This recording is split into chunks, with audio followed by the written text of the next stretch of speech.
54 na Suíça é uma Copa marcada por uma seleção fantástica, né? A seleção da Hungria de 1954, que é considerada então uma das maiores seleções de todos os tempos a disputar uma Copa do Mundo, né? Com jogadores fantásticos, como por exemplo Puskás, né? O Brasil tem uma participação não tão boa também nessa Copa.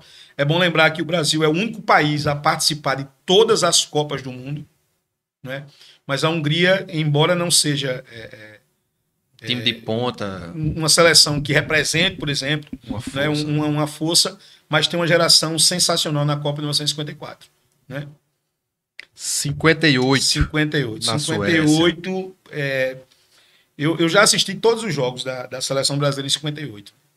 E 58 é uma das seleções que o Brasil começa a reunir, de fato, uma seleção de craques, né? O Brasil tem, por exemplo, em 58, jogadores como o Didi, tem um zagueiro chamado Bellini, né? O Brasil tem jogadores sensacionais. E o Brasil tem uma inovação tática para o futebol em 1958, algo, por exemplo, que às vezes passa despercebido pelas pessoas.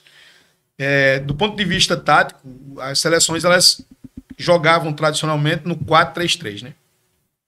4 jogadores atrás, 3 jogadores no meio campo e 3 atacantes.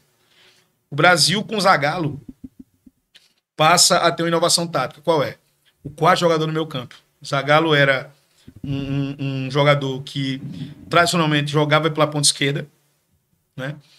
Era um jogador muito técnico, mas não era um jogador muito forte fisicamente, né? Mas era um cara de técnica muito apurada, era um jogador muito inteligente, taticamente falando, né? E é um jogador que passa a fazer uma função de composição e recomposição no meio campo, principalmente quando o Brasil está sem a bola, né? Então o Brasil ele tem um esquema de 4-3-3 em 58 quando está com a bola, e ele passa a ter o esquema de 4-4-2 quando está sem a bola, com o Zagallo voltando para recompor, né? Depois, 58 é quando o mundo é apresentado também a 2 gênios, né? Um deles é Garrincha, e tem uma história interessantíssima sobre Garrincha quando ele chega, por exemplo, ao Botafogo, né? E ele vai treinar no Botafogo, e ele treina contra o time titular, né, do Botafogo.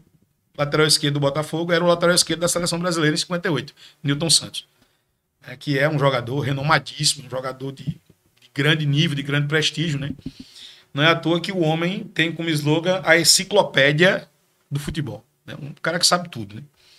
E aí, quando termina o treino coletivo, né, que Garrincha está fazendo teste, né, lá no Botafogo, quando termina o treino, reza a história que Nilton Santos vai passando pelos dirigentes, para diante deles e diz: olha, eu vou aqui dizer para vocês contratar Garrincha, porque eu não vou jogar contra ele.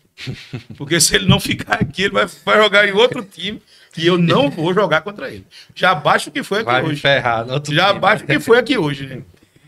E o outro gênio é Pelé, que aos 16 anos de idade vai jogar uma final de Copa do Mundo contra a seleção anfitriã, né, contra a Suécia, vai marcar 3 gols, alguns que vão ficar para sempre na história, né? E a Copa do Mundo na Suécia, estamos aí falando de um país altamente organizado.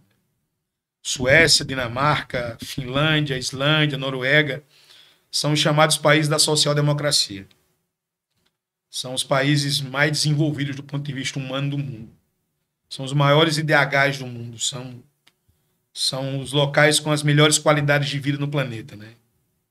Então, já ali nos anos 50, no pós-Segunda Guerra Mundial, esses países eles passam a ter visões de sociedade em que eles não toleram, por exemplo, não terem acesso a bons serviços. E isso vai se expandir para outras áreas. Na partida final da Copa de 58, Franklin, antes então do jogo acontecer, em Estocolmo, na Suécia, né, no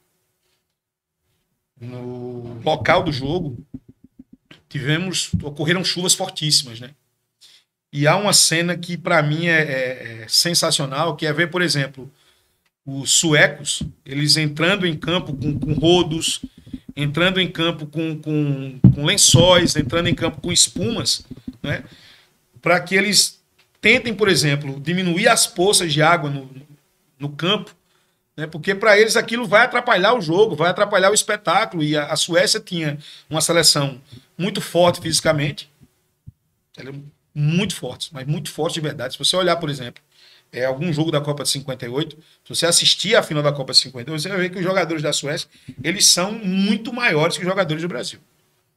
Então, eles são muito fortes fisicamente, né? Mas o torcedor sueco, ele quer ver o espetáculo, né? E o Brasil tem uma seleção muito leve, seleção muito habilidosa, uma seleção que tem um toque de bola extremamente refinado, né?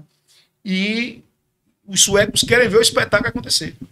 É tanto que, assistindo ao jogo da Copa do Mundo de 58, na final, você vê, por exemplo, o Brasil fazendo gols, né, e os suecos levantando, aplaudindo, extasiados. Eles estão verdadeiramente emocionados com o que estão vendo naquele momento, né? E o mundo assustado em ver um menino negro, franzino, né, pequenininho, fazer 3 lindos gols, plena final da Copa do Mundo. E o Brasil conquista ali o seu primeiro grande título internacional de futebol.